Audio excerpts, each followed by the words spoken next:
Hey everyone, welcome to another edition of the Bolt City Podcast. Dave Palais, Josh Palais, Mario Heron. I'm the only guy working from the same studio I always work from. You guys is in Vancouver. We have Mario in his new home in Chicago, closer to Justin Fields. Big fan. Yeah. And decided, you know what, I'm going to stay in Chicago as long as Justin is. And so here he is. He's a stalker. And we're ready to go. Talking Charger football as the Chargers played their first preseason game as we do the show just 24 hours ago against the Rams. And guys, they came off and did looking good, did a fantastic job. I know it's preseason. Before you guys start, and this sounds dumb as can be, but I'm telling you, the Charger uniforms, seeing them back on a football field, I'm pumped up, and I'm all excited about the NFL again. Full blast, ready to go. I thought a lot of guys look good. I know we're going to debate a lot of things that we saw. You know, what can you take from preseason? But I liked a lot of things that happened in that game yesterday, guys. Yeah, I think my biggest takeaway, and first off, you're spot on. Football being back, there's nothing better, right? Just seeing the Charger uniforms on the field. Elijah Dotson, a running back, right? We always say that there has nobody behind him, no help in the backfield. Elijah Dotson, I know it's preseason and we don't read into it too much, but having him as a playmaker, it can mean something. Mario, do you look in the preseason too much? Do you watch the games and think they translate to the regular season? What do you think? So it's the ultimate. The preseason's the best pregame and everything. It's the best pregame, you know? It's like you can't beat it. It's like, you know, it's better than any pregame you're going to have for St. Patty's Day, Christmas. I don't know. Do what you got to do. But it's the best thing ever. And preseason's the ultimate. You're at a bar and you're like half watching a game and you see a college athlete that was really good in college and you see like one good play of them and you tap your buddy and go, this guy's going to be really good in the league. Like that was a lot. Stinson Benedicts were flying around at the bar I was at watching the game. I had to rewatch it today, actually, because I was like, I got to focus up a little bit more and actually write stuff down instead of just spitballing hot takes after each play. But it's hard to not look too deep into the preseason, and it's hard not to like get too excited. You know, you mentioned like just spin off, obviously, from the Chargers, but like the Fields thing, like DJ Moore scores a touchdown on his first catch of the day. Andrew Luck's first possession in the preseason, he scored a touchdown. And it's just like some of those things like that happens. You're like, oh my God, we got Christ. You know, we got lightning in the bottle. Then it's like, all right, we got to remember that this is preseason. And let's not overreact to guys like Jamar Chase saying, yeah, the ball not having stripes on it makes it a little bit harder to catch. Then we all think he sucks. So it's a, you know, half toe in, half toe out type of thing, you know? All right. So looking at this Charger team, again, it's kind of interesting how you have, you know, obviously two teams in the same city. You have one team that's already won a Super Bowl, one that's been around since 1946. And of course, they took off to St. Louis for more than 20 years. And then here they are. They come back to LA. They build SoFi Stadium. My opinion, greatest stadium I've ever seen. It's going to be something else if someone can outdo that. But the Chargers, as everybody knows, they pay rent. And so, you know, the Rams talking trash right away before the game even starts. I mean, here they are. Hey, Chargers, we'll see you tonight at our house. I mean, it was, you know, talking trash, and you kind of love it. I want to see rivalries. I want to see the fan bases. As we mentioned before, the Rams fan base are guys like my dad that grew up as Rams fans, you know, that said, this is my team. And then it was heartbroken when they left. When they came back, all of a sudden you're excited that they're back. But the Chargers, people forget, also started in Los Angeles, you know, 1960. They were there 1 year and they took off. San Diego fans still extremely upset they're gone. A lot of them are boycotting the team. Got it. They have a whole new fan base. It's the young guys. It's guys like Mario. It's guys like Josh who are now saying, I got to pick a team. And it helps when you have a franchise quarterback like Justin Herbert. The uniforms are the best in the NFL. There's so many things to like about this Charger team. I got to tell you right now, guys, I'm impressed by what Tom Telesco has done with the roster. And again, I know it's preseason, but I like the depth that I saw yesterday. You could take the scoreboard out, but there are a lot of things that were done yesterday that I was like, hey, the depth is pretty good. You know, none of the superstars played really. And yet I had a feeling if there are injuries, because every team's going to go through them, I like the guys he has in place. So the 53-man roster, I like the way it will shape up for the Chargers this year. It's funny you say that. I think Tom Telesco has done a decent job. Looking at the Chargers roster, I don't think they have much depth. And I know they look great against the Rams. And you see guys like Keelan Doss, who was a great story on Hard Knocks a few years ago that looks great. And Elijah Dotson, all these other guys. But I don't think the Chargers have much depth. It's good to see them beat up on the Rams. who I do think are a bottom 10 team in the league. I think the Rams are terrible. And I think the Chargers are a top 10 team in the league. So you got a top 10 team against a bottom 10 team. And the way you take fans in LA is by winning. We talked about it before. You got to win. I still think the Raiders, are the most popular team in LA. I think more than the Rams, to be honest with you. I think there's so many Raider fans in LA. I would love for the Chargers to take some of those fans over. They're exciting, like you said. They're going to throw the ball over the field. They have Justin Herbert. And if they have depth, that just adds another layer to this team that I didn't think they had. This game gave me more confidence in the running back room and our run game heading into the season. That's like a big, I think, overreaction heading into this whole thing. I think that was the first game I've actually ever seen the Chargers line move defensive line past 4 yards. Like I was like, oh my God, we have guys reaching the second level. We have guys hitting the line. But like that was insane. We had Josh Kelly that was running hard between the tackles. He ended with 54 yards on 9 attempts. You obviously had Dotson that had 2 long touchdown runs. That made me excited, and that made me kind of feel bad for ripping Tommy Boy about. We all did. Saying we need a second running back that's like really, really key to the offense. That gave me a little bit more confidence. Got to remember, obviously, it's preseason, and the offensive line are just winning that ground game battle against a Rams team that you mentioned it, Josh. Like, first stringers, pretty good. After that, holy hell, that's the worst bench in the league. So it's hard to kind of weight that and weight the noise of that. But that's something that got me excited a little bit, and one that made me want to kiss Kel more on the cheek, saying, "Hey, I like what you're doing in the run game so far." Okay. So a couple things. One is we know they got rid of the backup quarterback, right? We talked it all the time, right? Chase Daniel. So you over and over again. When he gets in, you're going to be fine. If you have an injury to your quarterback, dude, he wasn't great last year. You don't want to see Justin Herbert go down, but if you have a solid backup quarterback where things aren't going to completely fall apart, at least as a fan, you feel like they can hold it together for hopefully a game or a half, whatever it takes. Easton Stick looked pretty good yesterday. Not bad. Stetson Bennett, hey, he looked pretty good for the Rams too. But Easton Stick looked like he's ready to be a backup in the NFL. And if you get to that point, fine. Josh, you talk about the running back situation all the time. It's really one of the things you're most concerned about, and for good reason. Austin Eckler's pissed off. He's not happy. And so you always wonder, is there a phantom injury coming when guys are angry, right? We've seen it before in the NFL. Eric Dickerson pulled the phantom injury. All of a sudden, my hamstring's bad. Oh, that's weird. We just traded you to the Colts, and he's playing 3 days later. It happens in the NFL. Guys, Josh Jacobs is telling everybody, kind of flipping his cards over, what his plan is for the Raiders and how it looks like Josh Jacobs is going to play the minimum amount of the games in the NFL this season, just so he gets credit for this year so he can move on to another team next year. So you worry about Austin Eckler because he's been so vocal. Who's going to step up if Eckler all of a sudden pulls the phantom injury deal? Elijah Dotson was impressive. He was a guy we don't talk about. We talked about Josh Kelly, and you never know what direction the roster goes, right? When guys start making cuts on other teams, who you start bringing in. And there are, obviously everyone's looking at Dalvin Cook, and you're looking at other guys out there that have a history. Here's the guy for me that was a surprise. And Mario, I know you said you went back and watched it, so I'm assuming you have it on your DVR. You still have the game set. You didn't delete it. So if you get a chance to go back and look at it, keep your eye on 94. And Chris Rumph played so well yesterday. And this is always a concern of mine, is Khalil Mack getting older, Joey Bosa getting hurt. But he was disruptive. And I made a comment on the show a couple weeks ago, and I'm surprised nobody went off on me on the YouTube comments for saying it. But I said, sacks are overrated. Continued pressure on quarterbacks, to me, is what's really important. And I said, if you can be a guy that's disruptive every single play instead of a guy that gets 1 or 2 sacks, let's say even a game. Most defensive ends, edge rushers don't even average a sack a game. So for that to happen once a game or once every game and a half, it's one play. It's the same thing basically as a holding call, when you get a sack. So Chris Rumph yesterday was outstanding. And man, he was in the backfield all the time, going right through his guy.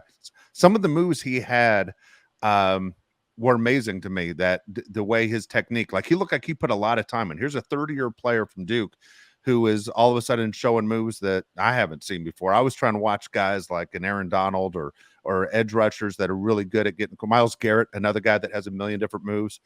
But man, he had one yesterday where he came through, looked like he was about to beat the tackle on the right side, and then he just looks like he hit him in the heart as hard as he could with the base of his hand, and then he went around him. And then he had a different move on the next play and a different move on the next play. And even the ones he didn't get, he was disrupting the Rams offense all night long when he was on the field. I was extremely impressed by him. And I never thought in a million years I was going to mention Chris Rump's name on this show. Well, I'm glad you're high on him because I did a little research before this show. And the Charger interior defensive lineman, I know where he's on the outside, but the highest ranking Charger interior defensive lineman was 55th last year. And I didn't mess that up. That's 55th in the entire league. We're going to need big time pressure from the outside because the 55th interior defensive lineman is on the Chargers. Sebastian Joseph Day and Austin Johnson last year. Are you ready? They mustered 3 sacks and 25 pressures. You need Khalil Mack, you need Chris Rump, you need Joey Bosa to absolutely ball out this year because there's not going to be much pressure up the middle. I'm happy to see guys like Chris Rump play. Like you said, 3rd year in the league. A lot of Charger fans didn't even know he's on the team the last 2 years. So, and he was on the team the last 2 years, right? He was on the team last year for sure. Was he on the team? He had 7 tackles last year and 2 sacks. If he can provide pressure, man, we definitely need that. I think back to Patrick Mahomes in the Super Bowl a couple years ago, how he kept getting hit over and over and over again by the Bucs. If we can do that to any quarterback to scare him a little bit, I'm all for it. It was something that you kind of noticed right away, right? And I don't know about you guys, but when you watch a football game, it's fun when they score 60 points. Yes, it's fun when it's a quarterback duel. Dude, but there's no better feeling than watching your team and knowing that they can't block anyone and it's just like a sack constantly. Like that total feel of domination is the greatest feeling in the world. It's like you truly telling the other team F you and like that you freaking suck and that you should not be on the field at all. It's the best feeling in the world. I'm with you. Obviously, that's a whole kind of the Chargers need, right? That middle, like Morgan Fox obviously was a huge help in that second half of the season when he kind of stepped up and played. But kind of similar to like the Michael Davis situation is how can you depend on that? Like, can you really depend on that to happen again? Can you really depend on him to be as good as he was in the back end? It's the same argument with stuff like can Geno Smith be the quarterback, from last year to this year? Because it's sometimes when these guys get put in these roles, they exceed the role, but only in that short middle time. And then we want to go beyond that. That's when kind of you see the faults and the dinks in the armor, if you will. But that was a huge thing for me. You texted us this, Dave, and it was a worry for me for a little bit as I was rewatching today. Quinten Johnston looked nervous. I think he looked really, really nervous. And your eyebrows went up a little bit big. You just thought he looked bad. But I thought he looked nervous. It was a tough start. Obviously, he had a bad drop on the crossing route. Then he had a bad drop in one-on-one coverage with the perfect ball over the shoulder. To me, he just looked really, really nervous and was just trying to like settle in. The hitch route didn't go very well. He didn't really win that battle in that corner. They tell you Josh, you probably heard this a million times at Bama with the wideouts. And when you run a hitch route, you see in Madden of them just going like in a straight line and then pivoting and coming back. Well, you're not supposed to do that. There's movements in between to throw the defender off of what direction you're supposed to go. And like I was rewatching that route like 3 times, and I was like, buddy, like there was made one move, one step that way. Like you really got to change the hips, change the direction of something. And just seeing that, I was like, okay, that's a little bit scary. But ended on a high note. Touchdown in the red zone. So when I look at this performance, I think he was just nervous. I think he got the experience he needed. I think he got the jitters out. I still think he can be a really, really great weapon for this team. I think there's going to be another rookie that's going to be an even better weapon for this team, but I'm still pretty high on him. I think he's going to be a good option at wide receiver 3. All right. Here's the deal. Quinten Johnston did everything we criticized him for. And I apologized that I criticized him at all, either last show or the show before. Dude, he was exactly what we thought he was going to be. He had the alligator arms, right? He was trying to catch the ball with his body. He wasn't aggressive. He didn't show up when they needed him. So overall, 3 receptions, total of 10 yards. What the F? Man, there was nothing about him. He's the one guy on the Chargers that you had a really bad game. And he did. He had a really bad game. And I hope this was, unusual. I think Dan Fouts made a comment saying, he's probably a little nervous because this is the field he was on when he lost the national championship. What the hell are you talking about? Enough. Stop. Yeah, I mean, come on, with excuses. Give me a break. He didn't play well. Fine, he's a kid. He did not play well, but he went right back to every bad habit he was criticized for when he was drafted. Let me think back to what Mario just said. Mario said didn't change direction with his hips. Keenan Allen, right, the best route runner in the NFL. And then Dave said he didn't go up and get the ball. Mike Williams, one of the best at going up and getting the ball. If he can get in their pocket and learn a thing or two about being more aggressive and running routes, maybe he'll be pretty decent. But I hate to say this, and I'm going to say it. Quinten Johnston, everybody's saying how great he looks in practice. Anthony Richardson, everybody's saying how great he looks in practice. What does Anthony Richardson do the second he gets on the field for a real game? That was a horrible pick like he did in Florida. Off balance. Off balance. Looks like he's never played quarterback. I'm tired of hearing about these guys in shorts and T-shirts, how great they look.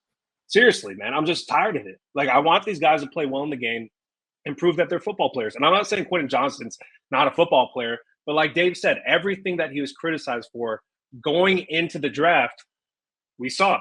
So I'm just kind of fed up with this whole Twitter thing. And I know it's their job. They got to talk about these guys on Twitter, how great they look, but enough. Mario, can't hear you, dude. Mario, can't hear you. Yeah, I muted myself. Huh? Yeah, sorry. Just to make sure you guys were paying attention.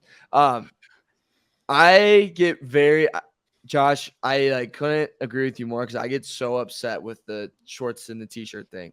Like, it's so easy. Dude, I looked good on a football field in shorts and a T-shirt when I was 5'5". Then you put the pads on, and I couldn't get off the freaking line because you could just jam me, and I was, benched 135 and prayed to God that I would walk off the field with my head on my shoulders.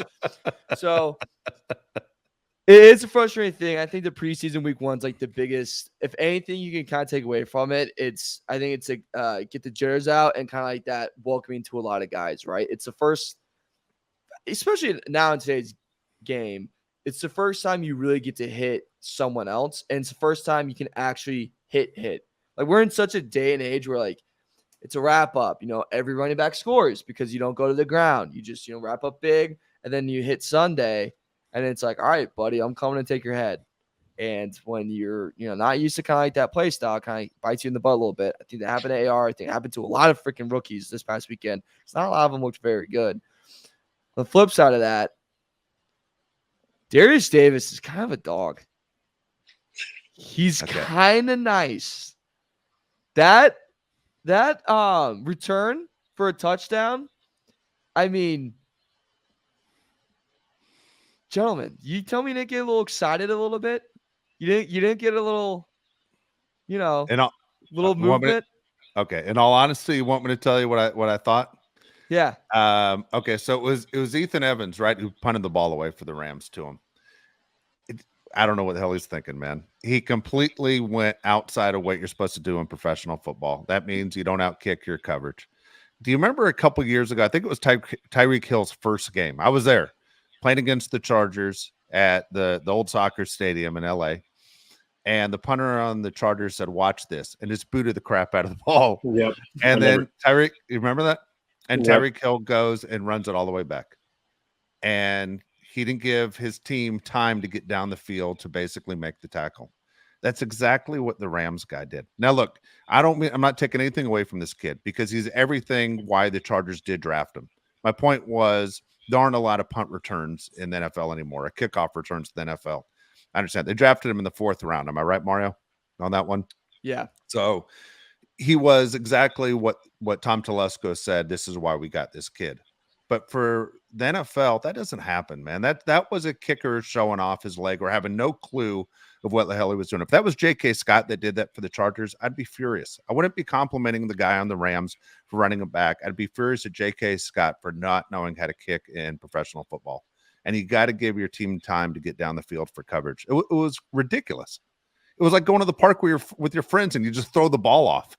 It was bizarre. It didn't make any sense. It was very frustrating to watch things get really ugly if you're a Rams fan. Doesn't it feel good though to know that we have a guy like that? I mean, I agree. I agree with both you guys. I mean, Dave's right. The punt return isn't even close to what it used to be.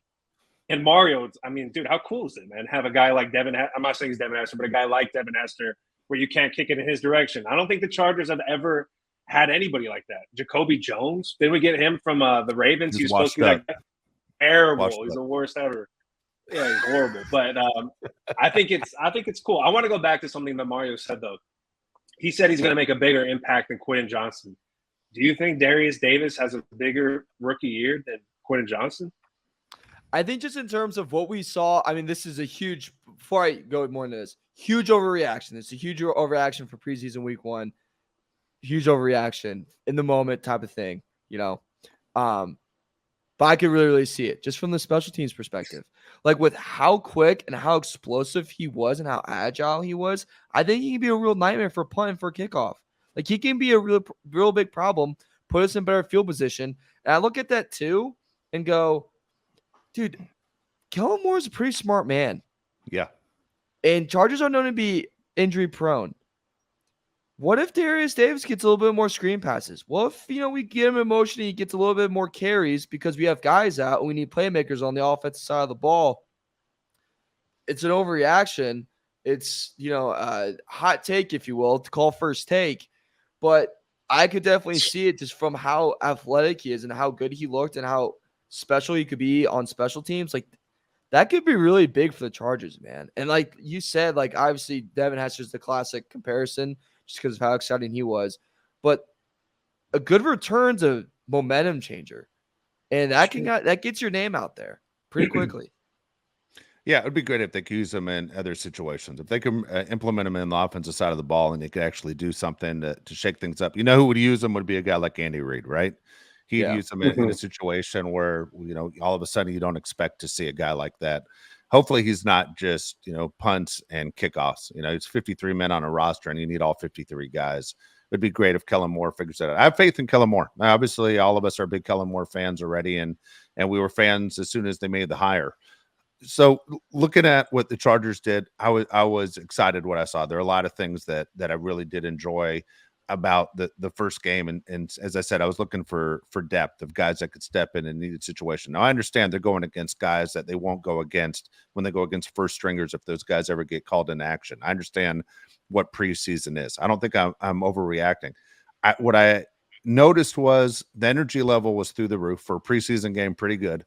These guys wanted to get on the field. As I said, they're playing a team inside that they share a stadium with. So you look at the Chargers preseason schedule. One thing I like about it is they don't leave the state of California, right? So you play a road game technically against the Rams, you play a home game against the Saints, and then you play a road game against the Niners. So it's not the whole, we're beat to hell just because we had to travel so much. Then you open at home again with the Dolphins when the regular season starts. Things are shaping up pretty good. What I noticed, I watched a few preseason games over the last couple of days, and just kind of curious, Mara, I'm guessing you watched a bunch too, just because I know you like to wager in preseason. A lot of people say it's an easy way to make money. What was surprising to me is how much the NFL has changed body type wise. Linebackers are down to 215, 220, kind of crazy. So here I am. I'm 6'3", 230. And I was like, man, am I too big even if I wore a quarterback number? Like I made the bet with you guys that, hey, you got to get me a number 10 Herbert. I'm like, I'm not even built like a quarterback anymore. I'm like, well, maybe I'm built more like a linebacker. I'm not even built like a linebacker. I don't know who the hell I'm built like. I got to get Sebastian Joseph Day's number, I guess, if I win that freaking bet. I have no idea. All I know is every team in the NFL has thinned down and gone speed like crazy. I was watching the Raiders Niners today, and the announcers were saying the same thing. Hey, the average linebacker is 216. I'm like, that's amazing. I mean, there are guys in high school that weigh more than that, but man, it is a speed game. One thing about the NFL, the field hasn't gotten any wider, right? It's kind of like when you watch the NBA. You go to an NBA game and you're going, how in the hell are guys this size, 10 guys on the floor playing on a court that seems so small? On TV, it doesn't feel that way. In person, you're like, the court's too small. It's too narrow. It needs to be widened out a little bit because the bodies are too big. In the NFL, man, these guys are so freaking fast that, the Reggie Bush move, right? When Reggie Bush got drafted out of USC, we'll wait till he gets around the corner. He could never get around the edge. Reggie Bush could never get around the edge. The speed factor is times 10 in the last 15 years compared to what we saw growing up. It's amazing to me how fast the game is over and over again. Well, I think you could see with Tom Telesco's picks that they think the same thing. Quinten Johnston's really fast. Darius Davis is really fast. And to your guys' point, if you can use Darius Davis like you use Darren Sproles, why not have him go around the edge, man? I think it would be a cool thing to have for the Chargers. Watching Darren Sproles with the old Chargers teams, I thought that's what made us different. But yeah, I agree with you. Guys are so fast. People don't realize how fast Fred Warner for the 49ers is. Watch him play. He will knock your head off, and he's one of the fastest guys in the field. I would not want to play in the NFL, even if I was getting paid a lot of money, I swear to God. When I was at Alabama, I would stand there for the kickoffs, and it was like modern-day gladiators, how fast these guys are. Somebody's going to die, and I don't want it to happen, but somebody will die. These guys are way, way too fast. I don't think there's a scarier feeling in football than being the front line of kickoff return and you doing the run back, and you're just like, I know as soon as I turn, some guy's going to just light me up like a Christmas tree coming right behind. Now, picture that guy's a freak athlete and has preparing his body for all year just to lay you out. So that'd be a lot of fun. No, it's definitely something interesting. And that was like a talking point in multiple games. It's like one of those interesting things too, because I was like, a linebacker is kind of like the position that's gotten devalued a little bit. You know, the Roquan situation was definitely like a big thing. Shaq Leonard wanted to like reset the linebacker market. It's kind of a position that's kind of gone down in terms of what's prioritized for the defense to be successful. And then suddenly now it was like, I mean, every game I was watching, it was always a close-up shot of a linebacker. And then I was just like telling his story. I'm like, dude, are we about to have a linebacker strike? Are linebackers about to go on Zoom? Is this what's gonna happen? Like, what the hell is going on with this right now? But the game is fast. Chargers are fast. Look, they have a known history of playing fast, right? Like that's the Chargers MO, baby. Like fast, be fast on the green, be the fastest team in the league. I think we can really do something with the team we have right now. And I'm curious to see how we take guys like Quinten Johnston. I know we saw a little bit of him kind of getting used in the screen action play. I think one thing that did also go against his favor, was it in his favor, is everyone in that stadium knew that he was going to get targeted like that first drive, right? Like the first quarter, I was like, every pass is going to go to him. Like it's not going to go to anyone else. Like it felt very clear to me that like that was all about him and getting him reps and getting that jitters out. So I think that kind of dinged in his favor. But hey, play fast, live fast, look good. Make love fast too if you got to, fellas and ladies. Hey, speaking of looking good, just on a uniform thing, the Chargers need directly with Nike. NFL has to deal with Nike. The Chargers deserve the light blue swoosh. What the hell's going on? How come our uniforms aren't matched? Our uniforms aren't exactly perfect, but what the hell? That's just a pet peeve. Everyone knows the Chargers have the best uniforms in the NFL. So I was just sitting there watching, listening to the whole thing, and again, I was all in on these games. I got to ask you, Mario. Okay, so real quick to recap for people who don't pay attention, you don't have to look it up. Chargers obviously 1-0 in preseason. Raiders 1-0 in preseason. They knocked off the Niners 34-7, where it's 99% 49er fans in Las Vegas. Denver loses, by the way, and KC loses. Okay, not a big deal. Baltimore, who never loses in preseason, able to pull it out as well. That's why I was kind of curious, Mark, if you did the Baltimore bet. But looking at some of the young quarterbacks, C.J. Stroud, terrible. Okay, Bryce Young has nothing around him, obviously. Anthony Richardson didn't look good. All these guys, even at this level, none of them looked good. None of the quarterbacks look good. So what do you think? I mean, Bryce Young, to me, I'm scared. I mean, it's the Tua situation in Carolina. Small guy is going to get his head beaten in. I feel bad for Tua. I mean, for Bryce. And obviously, he's my favorite guy. One thing about Anthony Richardson, which people keep praising him on this for, is what you just said about the guys being smaller. Anthony Richardson is 6'4", 255. Holy hell, dude. Is this going to be a big fat guy when he's older playing quarterback for the Colts? It's going to look like Corey Legent. Yeah, like, are people not concerned that this guy's going to be just a Jared Lorenzen back there? I mean, it's crazy. But I don't know. I mean, Bryce Young, to me, is in a really bad situation. At least C.J. Stroud, it looks like the Texans are kind of going in the right direction. And the Panthers are such a mess. I think the hard thing about Anthony Richardson, especially in preseason, is like obviously running is a big part of his game and a big part of what makes him so special. How much do you want him to run in the preseason? You know, Like that was exactly. I- Like that's what I was thinking about. And like Young too, like he's dangerous with his legs and CJ. And when I was rewatching some of these clips and like looking back on it, I was like, their legs are a big part of this game. But if I'm a coach, I don't want you to show that. And I don't want you to do that in the preseason because I don't want you to take a hit from some guy that's trying to make a team and trying to make a big play. And he sees you coming downfield, he's going to come in hot. And I think that also on the flip side goes with, play calling. It's like, Steichen doesn't want to bring out his top best plays he's got for AR this year. Frank Wright doesn't want to do that for Young either, but it's also give your guys some confidence. Give the radio stations around you something to talk about. I mean, my God, I haven't heard anyone say one positive thing about these three guys. I mean, AR, Young, Stroud, like there's been nothing. Levis looked god awful. I thought he looked so bad. If I was Vrabel, I would have called Stoops and go take him back. Like I really did not think he looked good at all. He looked what I thought he was going to look like. I'll be honest with you. That's exactly what I thought he was going to look like. Yeah, he did, but he just hangs on to the ball like way too long. You can't do it. Well, obviously you can't do it in the NFL. I tell you what, I don't even want to see, and I'm not joking. I was mentioning Justin Fields to get under your skin, but I don't want to see Justin Fields run in preseason. Why? No. Where do you know you can run? What you're criticized for is not be able to stay in the pocket, make the right reads, and throw an accurate pass. Okay. So can I build off that one? Yeah, go ahead. Cut you off real quick. I want to build off that real quickly. To numbnuts of the week, there's a couple numbnuts of the week I'd like to nominate.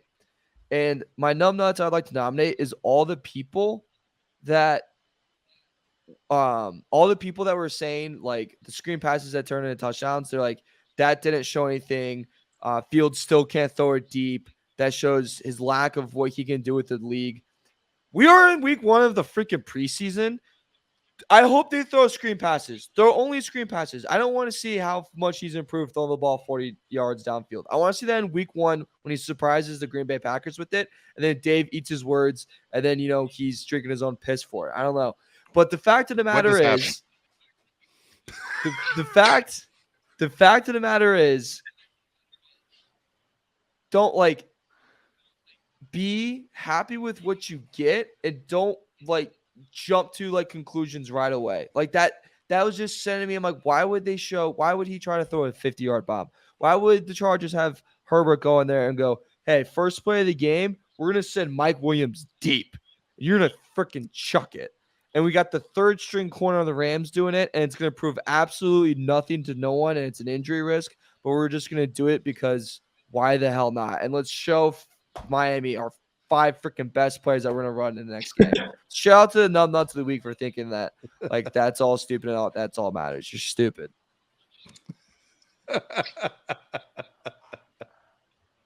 Look, Justin Fields, as I said, I give him a hard time. He's in a major market, got the whole deal.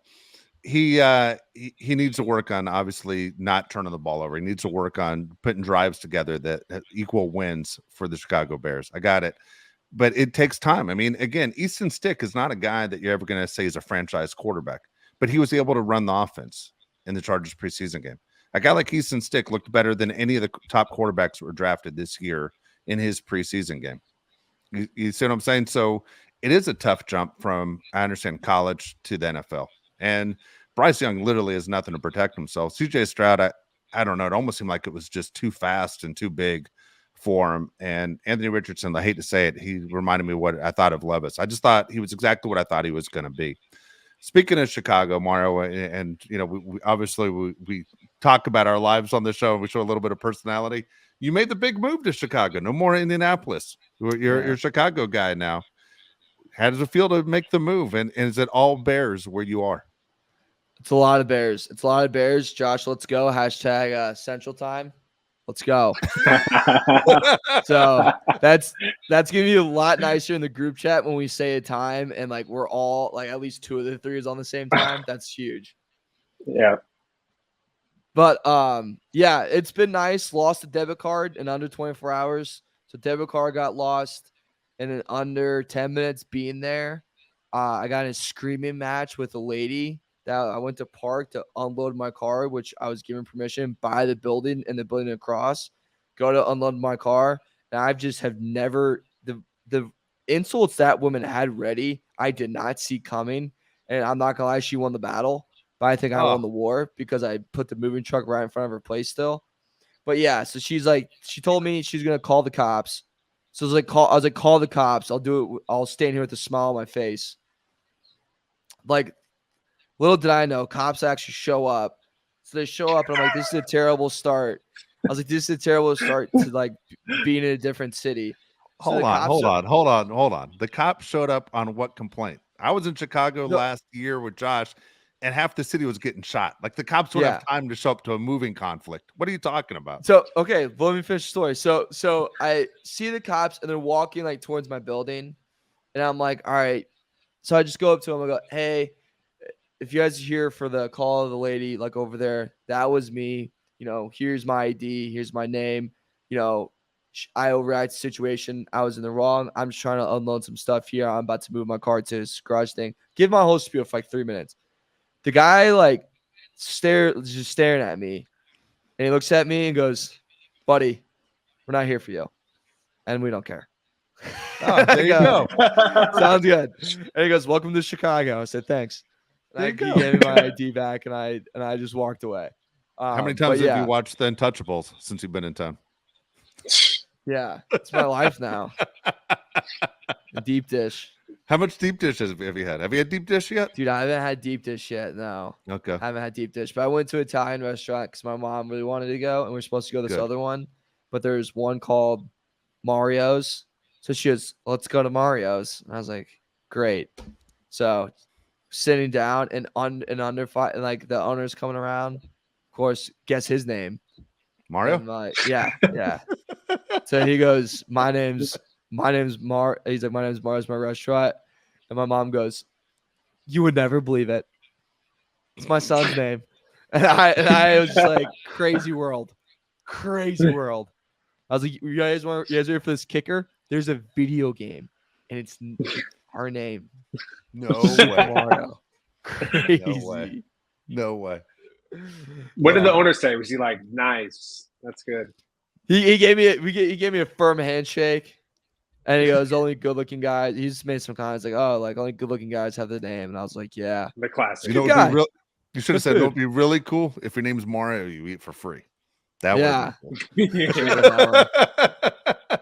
Or got one of the 3 old fashions I got off. That would have been nice. There you go. Well, congratulations on the move, man. There you go. Big city. Thank you. That's cool. That's exciting. Now you get to see your Chicago Bulls in person, the whole deal. Oh, yeah. Trips to the United Center. Good to go. Yeah. Hopefully they don't suck. All right, hold on. I'm asking, maybe I should ask you off there, but I'll ask you on there. Okay. Are you gonna get the media pass so you get to go to every Bulls game? I'm working on that. Yeah, we're gonna try to. That's one of the goals of being here is hopefully we can get that going. So hopeful. It feels good. Bean, Caruso in person. Josh, I want your opinion on this because I've been on it. Yeah, my boys. God forbid. Never see ball. That's fun. Yeah. He's so like, God. Thanks for making me sad. Josh, Central Time might be the best time zone. It is the best time zone. It is. Keep going, though. Keep going. Let's hear it. Why do you think so? It's every game starts at the perfect time. 8 o'clock's too late. 7's just right. 6 right before. The late game's at 9. Perfect time. Morning baseball is great. Like it's the perfect time. It is pretty good. And when I first moved to Nashville, I thought Pacific time was the best because I was like, the game starts earlier. But the best part is you get all your stuff done during the day, and then you just chill out and watch the game at night. It's Central Time is the best time. I agree with you 100%. We're in a good place. Yeah, we're in a good place. We're just 2 young guys just living the dream. Yeah, there you go. That's what it is. Exactly. Yeah. Little wedding crashers there for you, little Will Ferrell. Hey, Mario, is there anything in your apartment right now?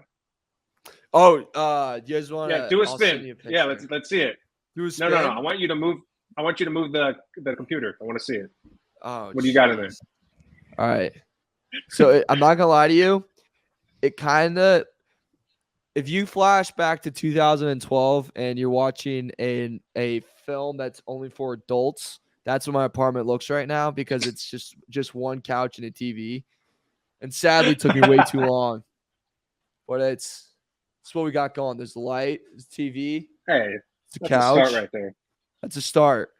The bed, we got the bed in the corner. So the problem is the bedroom is a sauna. There's no air circulation in there. Dude, I woke up in there and you thought I got microwaved. I was sweating so much. I sweated through my whole bed. I had to take my sheets and go do laundry. It's disgusting. They got no AC in the building. What's up with that? They got AC, but it just does not. So it's right here and it just does not go to that back room at all. So it is just, I mean, my Lord. Also, screw keep your cigars in there. What? Just keep your cigars in there. It'll be perfect. Seriously. And my pizza rolls. Broke the Keurig. There's a lot of things that broke on the move too. My camera broke, so using the laptop camera. Yeah, Keurig.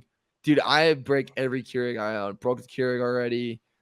Mic got broken. Monitor broken. You just throw it in a box or you bubble wrap it. My stove almost blew up. That was a crazy thing too. I kept trying to turn it on in a gas thing, and then it just went boom, like that. Are you ready to live by yourself? Dude, I don't know. So it's a funny thing you said that. I was listing off all the things that was going on.